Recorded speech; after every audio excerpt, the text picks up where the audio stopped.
দিবে, কিন্তু সব ক্ষেত্রে তো না। অবশ্যই ক্রেডিট দিবেন, বাহবা দিবেন না কেন? তারা শেখ হাসিনার মতো একটা স্বৈরাচারকে পালাতে বাধ্য করেছে, এটা তো বাহবা পাওয়ার যোগ্য না। কিন্তু সব ক্ষেত্রে কি এখন বাহবা দিবেন তাদেরকে? তাদের ভুলগুলো তো অনেকগুলো রয়েছে যেটা বাহবার যোগ্য না। না। এখন ব্যাপার হচ্ছে, যখন আপনি গণহত্যাকারীদের কথা আপনি বলছেন, কিন্তু ৭১-এর বিষয়ে আপনি মানে প্রশ্নে আপনি বিভিন্ন ধরনের বিভ্রান্ত তৈরি করার চেষ্টা করছেন, যেটা আমি দেখেছি তাদের ভিতরে। হ্যাঁ, এই ধরনের ব্যাপারগুলো আমার কাছে খুবই অবাক অবাক লাগে। আমার কাছে প্রধানমন্ত্রীও হবে না, ওনার সবচেয়ে ভালো যে জিনিসটা সেটা উনি দিয়ে যাবে যাতে করে আমরা স্মরণ রাখতে পারি।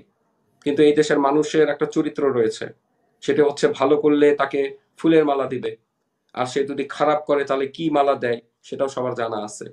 ২০২৪ সালের নির্বাচন আওয়ামী লীগের অধীনে হচ্ছে, এরকম করে কি কোনো কথা লেখা ছিল সংবিধানে?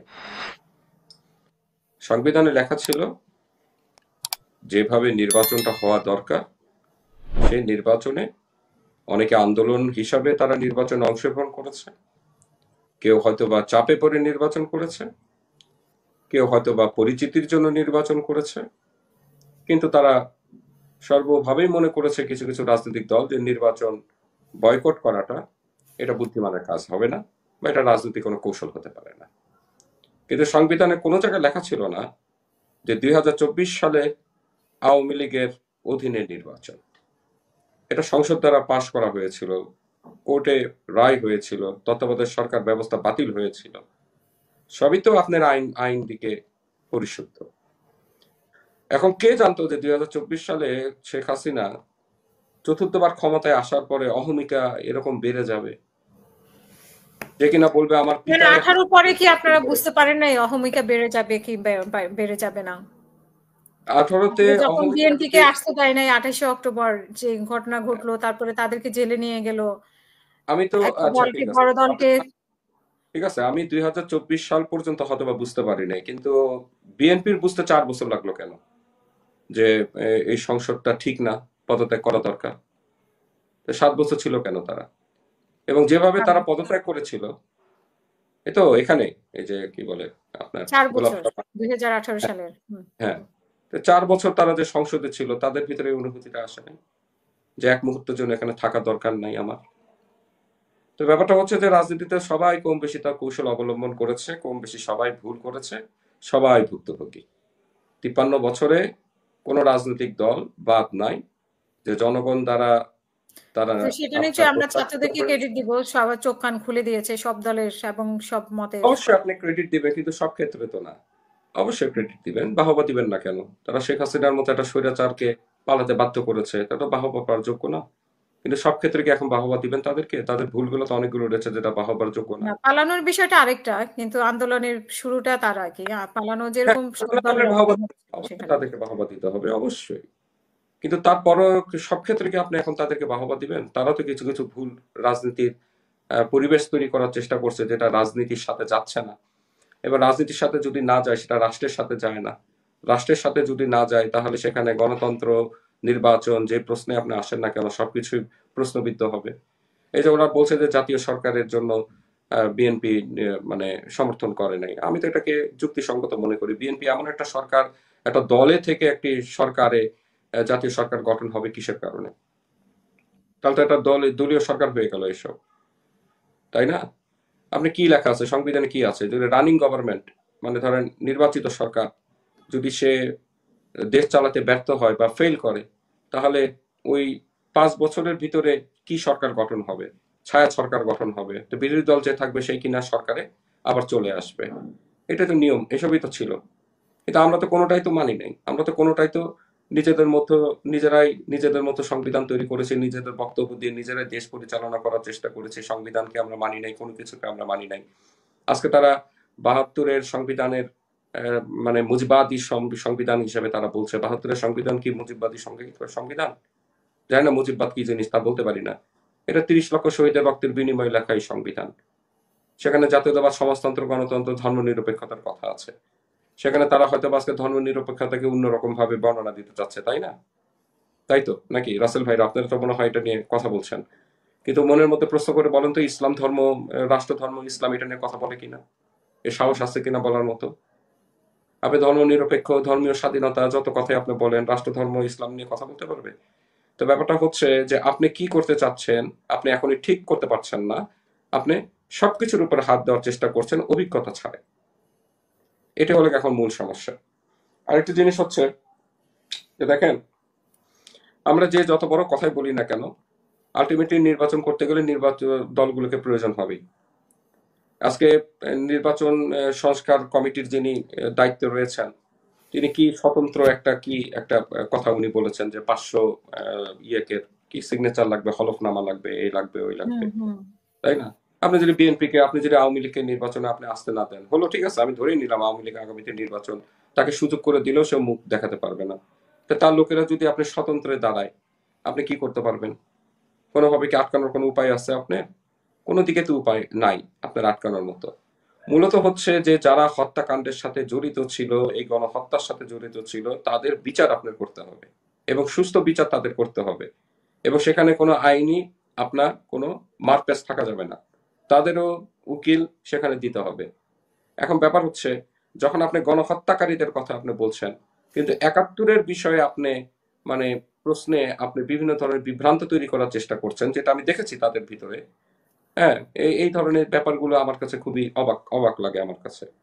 জামাত যে এত বড় একটা আপনার 71-এ যে গণহত্যা চালিয়েছিল, সে বিষয়ে তো তারা এখন একটা কথা তো তারা বলে না।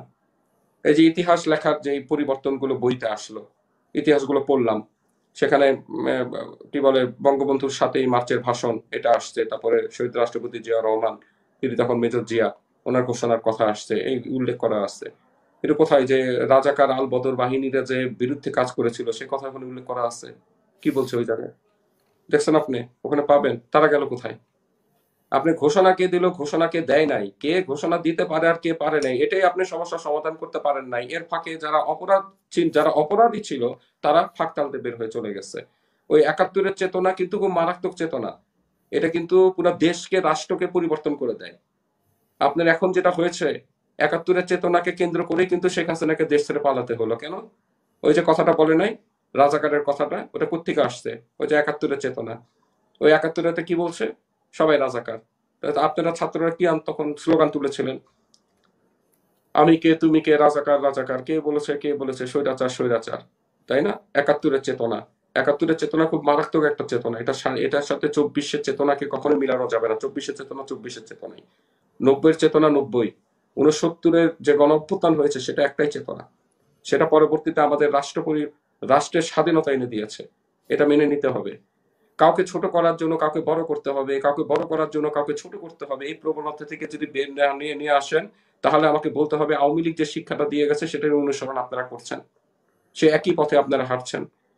আজকে যদি সব রাজনৈতিক দলগুলোকে যদি আজকে এই সরকার ডেকে যদি বলতো, একটা কথাই যদি বলতো যে 2024 সাল নির্বাচন বুঝি না, 5ই জানুয়ারি 2014 সালের নির্বাচন ঠিক আছে বুঝলাম, 2018 সালের নির্বাচন, এই সরকারের ওই আওয়ামী লীগ পতিত আওয়ামী লীগ সরকারের অধীনে যতগুলো আপনারা দলগুলো আপনারা গিয়েছেন, আপনারা কি ভুল করেছিলেন কিনা স্বীকার করেন কিনা বলেন। প্রত্যেকটা রাজনৈতিক দলই হয়তো বা কম বেশি বলতো যে হ্যাঁ আমরা ভুল করেছি। ঠিক আছে, সবকিছু ভুলে যান। যারা রক্তে রঞ্জিত করছে হাত, তাদের বিচার হবে। তারা যাতে রাজনৈতিকভাবে কোনোদিন এই বাংলাদেশের মাটিতে উঠতে না পারে, তারা যাতে মাথা চড়া দিয়ে উঠতে পারে, এটা তো আমি একা করতে পারবো না সরকার হিসাবে, সেটার জন্য রাজনৈতিক শক্তি দরকার।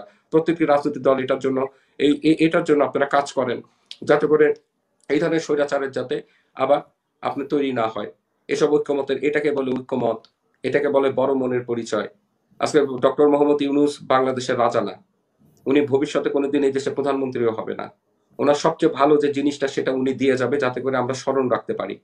কিন্তু এই দেশের মানুষের একটা চরিত্র রয়েছে, সেটা হচ্ছে ভালো করলে তাকে ফুলের মালা দিবে, আর সে যদি খারাপ করে তাহলে কি মালা দেয় সেটাও সবার জানা আছে।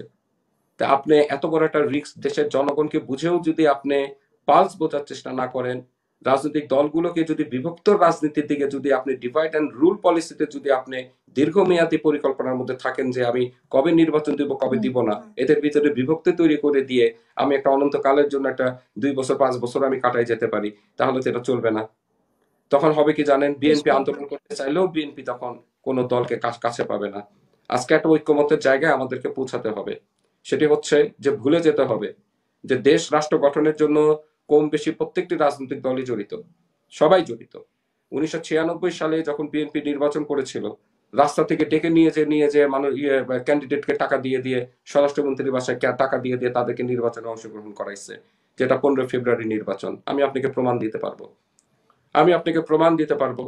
শহীদ রাষ্ট্রপতি জিয়াউর রহমান যখন প্রেসিডেন্ট নির্বাচন করেন, তার সাথে যারা প্রতিদ্বন্দ্বিতা করেছিল নির্বাচনে রাষ্ট্রপতি ক্যান্ডিডেট হিসাবে, কাউকে বাড়ি দিচ্ছে, কাউকে গাড়ি দিচ্ছে, কাউকে টাকা দিচ্ছে। আমি এখনো আছে ধানমন্ডিতে, চলেন আমি আপনাকে বাড়ির নাম্বার দিই। ওই রাষ্ট্রপতি নির্বাচন করার জন্য তাকে ধানমন্ডিতে বাড়ি দিচ্ছিল।